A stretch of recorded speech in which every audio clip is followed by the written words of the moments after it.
Toutes nos excuses pour ces quelques minutes de retard. Mesdames, Messieurs, bonsoir et bienvenue dans le 1945 à la une de l'actualité. Ce lundi, la plateforme F24 annonce un grand rassemblement le 14 juillet prochain.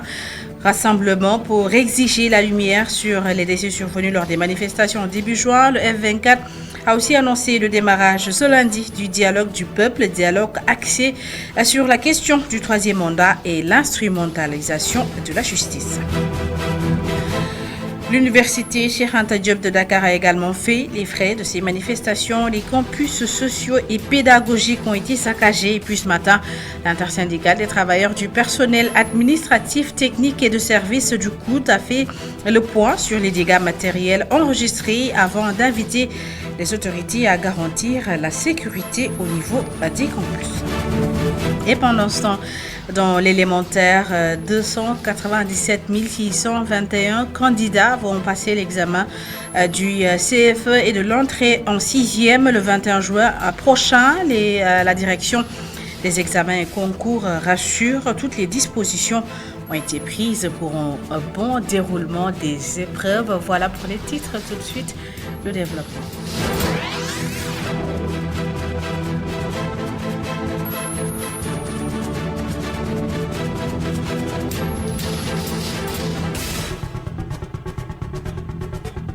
Bienvenue à toutes et à tous et merci de vous informer sur ITV. Décès d'une vingtaine de personnes lors des manifestations. La plateforme F24 exige la lumière sur ces assassinats. Le F24 annonce le démarrage à partir de ce lundi du dialogue du peuple. Écoutons à ce propos Mamadou Mbouch, il est le coordonnateur de la plateforme. F24 réitère sa détermination à faire respecter la dignité des personnes décédées dans les conditions opaques, exige une prise en charge totale de tous les blessés par l'État du Sénégal.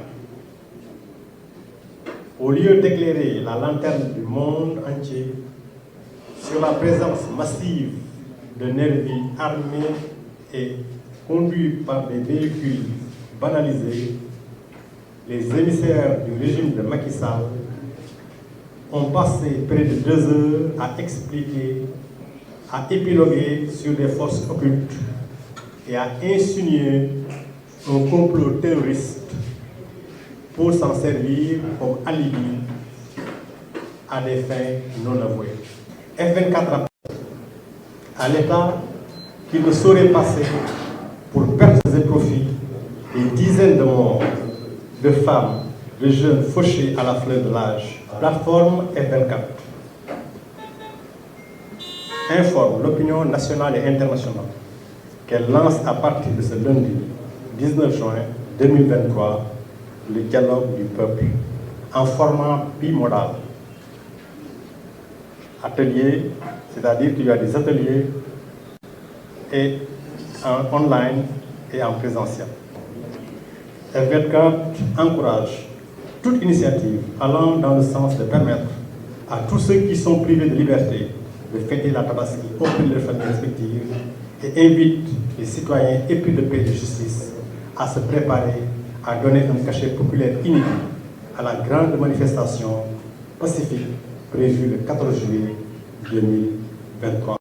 Et en plus des décès enregistrés lors des manifestations, les campus sociaux et pédagogiques de l'université Cheikh Anta Diop de Dakar ont été saccagés. L'intersyndicale des personnels administratifs, techniques et de services du COUD déplore la situation dans laquelle se trouve l'université Cheikh Anta Diop de Dakar. Le PATS invite les autorités à réhabiliter rapidement ces campus et à renforcer la sécurité au niveau du campus universitaire. Explication Fatimata Bintouba et Sidigna. L'intersyndicale du COUD regrette encore l'ampleur des dégâts qui ont entraîné une paralysie totale et un dysfonctionnement dans beaucoup de services de l'université.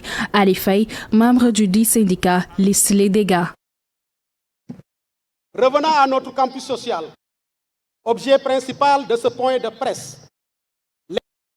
Nous pouvons noter, entre autres désagréments, la destruction des câbles électriques et Internet qui a entraîné la rupture de liaison entre les différents services. la décimation du parc automobile avec 9 bus de transport du personnel a fait que les travailleurs ne peuvent plus se déplacer pour venir travailler et rentrer tranquillement. Les nombreux véhicules particuliers, 14 au total, des travailleurs brûlés ont handicapé ces pères et mères de famille qui assurent leur déplacement ainsi que ceux de leurs proches. Plusieurs bureaux des travailleurs incendiés, y compris ceux du directeur, chef des services administratifs et de l'agent comptable, sont à refaire. La question sur la réouverture du campus n'est pas pour le moment envisageable selon le porte-parole du jour. L'environnement du coude, les espaces ludiques et de détente, ainsi que les espaces verts ont été aussi endommagés. Même les promoteurs privés en ont fait les frais avec des dégâts importants et des manques à gagner énormes. Cette atmosphère sinistre a fait qu'aujourd'hui, le campus social est devenu impraticable. Le règlement de ce préjudice demeure donc pour nous une priorité absolue avant de penser à une quelconque ouverture et une reprise des activités administratives. Par ailleurs, le social étant au service du pédagogique, l'ouverture du campus social est tout aussi inconcevable qu'impertinente à la lumière des décisions du conseil académique qui suggère de continuer les enseignements en ligne. L'intersyndicale et toutes les forces vives du coude félicitent le directeur Maguette Sène et ses équipes pour les efforts consentis depuis 2 ans pour assurer aux étudiants un campus vert. Cependant, ils demandent à l'État du Sénégal de garantir la sécurité des personnes et des biens dans le campus universitaire et aux autorités d'assainir le temple du savoir.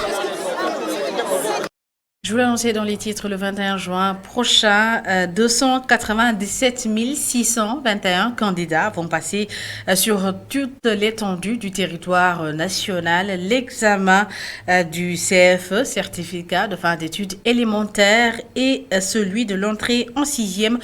Parmi ces candidats, à 169 021 filles, la direction des examens et concours rassure, toutes les dispositions ont été prises pour un bon déroulement des épreuves. Plus de détails avec Mme Seynabou Babou et Seleman Diallo. À moins de 2 jours du démarrage de l'examen du CFE et du concours d'entrée en 6e, la direction des examens et concours rassure que toutes les dispositions ont été prises pour le bon déroulement des examens.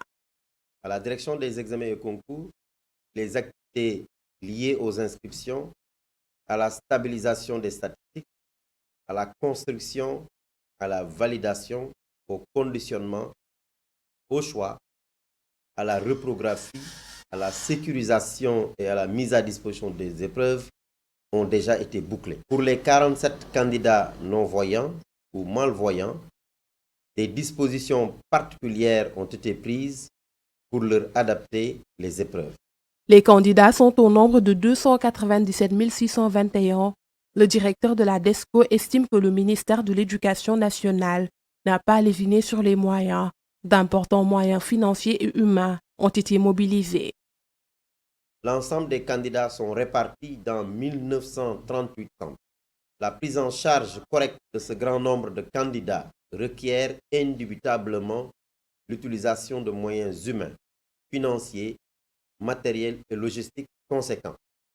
C'est pourquoi, cette année encore, le ministère de l'Éducation nationale n'a pas lésiné sur les moyens pour relever le défi de l'organisation. L'année scolaire a été perturbée cette année par les manifestations politiques. Les autorités ne devaient-ils pas revoir la date des examens? Papa Baba Diassé apporte des éclaircissements.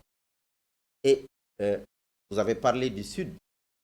L'inspecteur d'académie, dans un rapport qu'il m'a envoyé, m'a montré qu'effectivement, il n'y a pas un impact lourd qui peut, n'est-ce pas, impacter, excusez-moi de la répétition, impacter le déroulement normal des examens. Donc, nous sommes basés sur les inspecteurs d'académie pour avoir l'ensemble des informations qui nous permettent de prendre les décisions. Ils sont au total 297 622 candidats à la quête de leur premier diplôme. Les filles sont plus représentées. Elles sont au nombre de 169 021, soit 56,69% du nombre total de candidats. Même si Nebou il y a moins de 10 jours de la fête de Tabaski à Kolda, les autorités locales ont mis en place un dispositif de lutte contre la zoonose, une maladie infectieuse passée de l'animal à l'homme. Et d'après elle, le marché n'est pas suffisamment bien approvisionné en moutons et au niveau des sites de vente, des dispositifs de lavage des mains ont également été mis en place et des masques sont distribués pour éviter tout risque de contamination. Reportage à Kolda, à Seydou-Diatta. Les marchés au bétail ne sont pas encore suffisamment approvisionnés dans la capitale du Fouladou. Ce n'est donc pas le grand rush, mais la promotion des gestes barrières est déjà de retour au niveau des forails, comme en atteste l'installation de dispositifs de lavage des mains par les soldats de l'hygiène au niveau des sites à forte affluence. C'est bientôt la période de la Tabaski.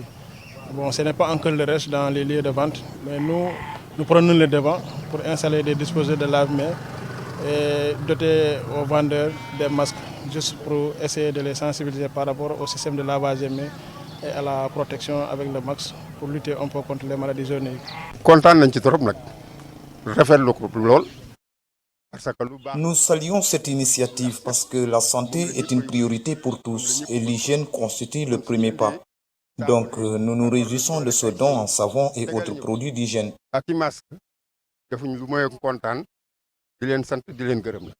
Cette fois-ci, l'ennemi n'est pas la Covid-19. La cible s'appelle la zoonose et nécessite la mutualisation des efforts autour du concept One Health. À Kolda, nous avons un concept One Health où tous les acteurs sont autour d'une seule santé.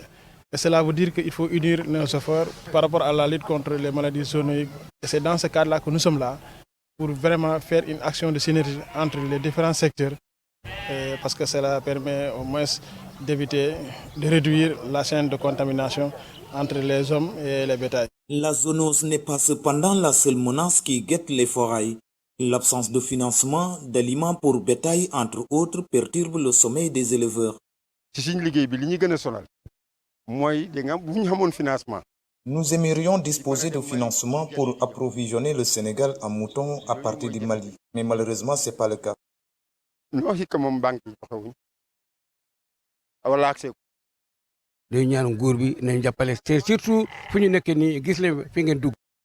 Nous sollicitons de l'aide aux autorités pour améliorer nos conditions de vie. Regardez dans les conditions où nous travaillons ici.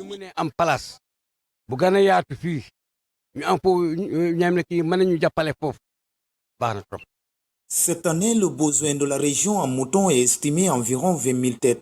Mais dans ce contexte caractérisé par une économie qui bat de l'aile, difficile pour l'instant d'avoir la certitude que l'objectif sera atteint. Et à Sandiara, par contre, l'objectif a été bien atteint. Le marché est bien approvisionné en moutons, mais les commerçants sont confrontés à un problème, le vol de bétail. Et selon eux, les cas sont devenus récurrents malgré la forte présence des gendarmes. Serigne Falungom porte leur parole au micro de Muntaga Khan et Mamadouba.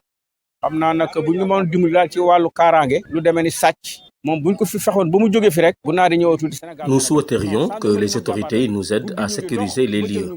S'ils parviennent à mettre fin aux cas de vol récurrents, les affaires pourraient marcher, même à l'absence des commerçants mauritaniens. Il faut dire que les gendarmes sont très braves, mais ils ne sont qu'une dizaine.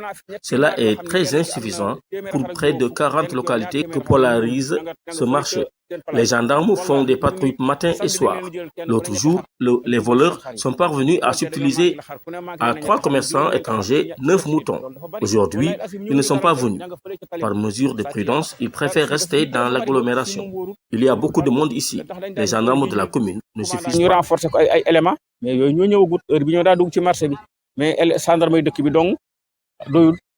Allons à présent à Thiès où une centaine de personnes attributaires de parcelles à usage d'habitation réclament leur terrain à la SNHLM réunie dans un collectif des victimes. Elles disent avoir versé l'intégralité de la somme demandée par la société. Les précisions plutôt d'Isidore Alexandre Sen. Alun Ndiaye, président des victimes à Thiès, estime que la SNHLM leur a vendu du faux. Même s'il y a coopérative, c'est des structures fictives qui ont été créées par des agents de la SNHLM, que l'incompétence du DG saute à l'œil nu. Un gars qui ne peut même pas régler 100 parcelles, comment peut-il être le directeur général d'une société nationale? 98 personnes attendent que justice leur soit rendue. Sur les 98 membres, ils n'ont réglé que le cas de 30 personnes. On a 18 personnes avec des occupations irrégulières. On a 20 cas qui ne sont pas encore réglés. On a 48 personnes qui ont versé 2 fois. L'argent versé par les 98 membres, c'est 119 937 710 francs.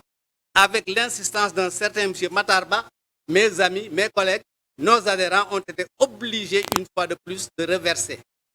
Et cette somme s'élève à 36 861 000 francs, soit un total de 156 798 710 francs. C'est ça l'argent que la SNHLM nous doit. C'est cet argent que la SNHLM a arraché à de pauvres citoyens. Lundia et ses camarades ont également apporté des précisions suite à une récente sortie du chef d'agence de la CNCA sur le même problème. Pour aussi répondre à monsieur le chef d'agence de la CNCA qui a dit que ceux qui n'ont pas reçu leur parcelle, c'est des gens qui n'ont pas de preuves. Je dis que ce n'est pas vrai. Il n'y a que 4 personnes. 4 personnes, je dis bien, qui n'ont pas reçu, qui n'ont pas de preuves.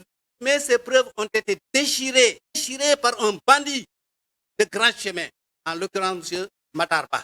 En déchirant ces preuves, il a cru pouvoir arnaquer ces gens-là pour qu'ils ne disposent plus de papier pour faire valoir leurs droits. Le collectif des victimes de la SNHLM à Thiès dit avoir commis un avocat pour recevoir soit leur parcelle à usage d'habitation, soit le remboursement de la totalité de l'argent qui serait indûment encaissé par la SNHLM. Pour améliorer, mieux organiser la relation entre industriels, exportateurs et ferrailleurs, le ministère du Commerce a initié un protocole d'accords entre tous les acteurs du secteur. L'objectif est de mettre en place un cadre consensuel.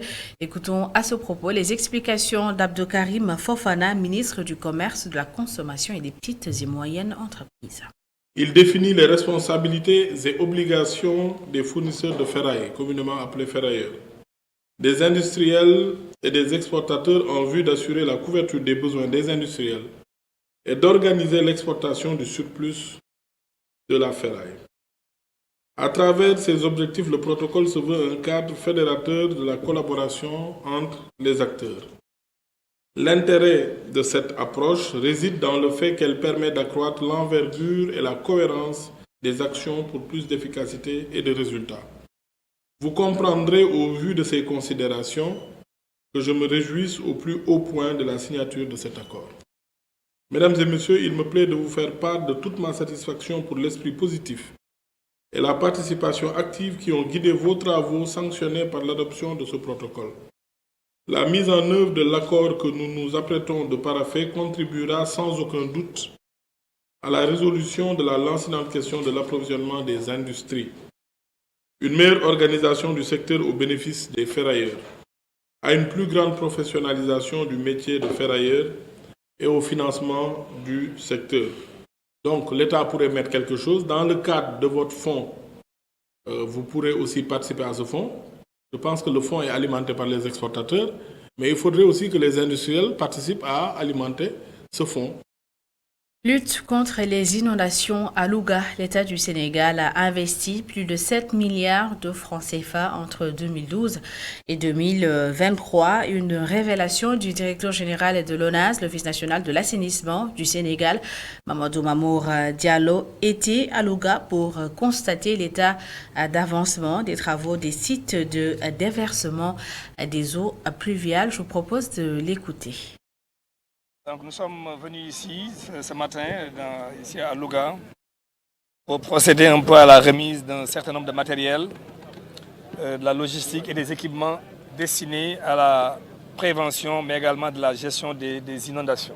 L'ONAS avait pour mission de descendre sur le terrain, de vérifier les équipements sur place, voir si la maintenance est bien faite, est bien effectuée.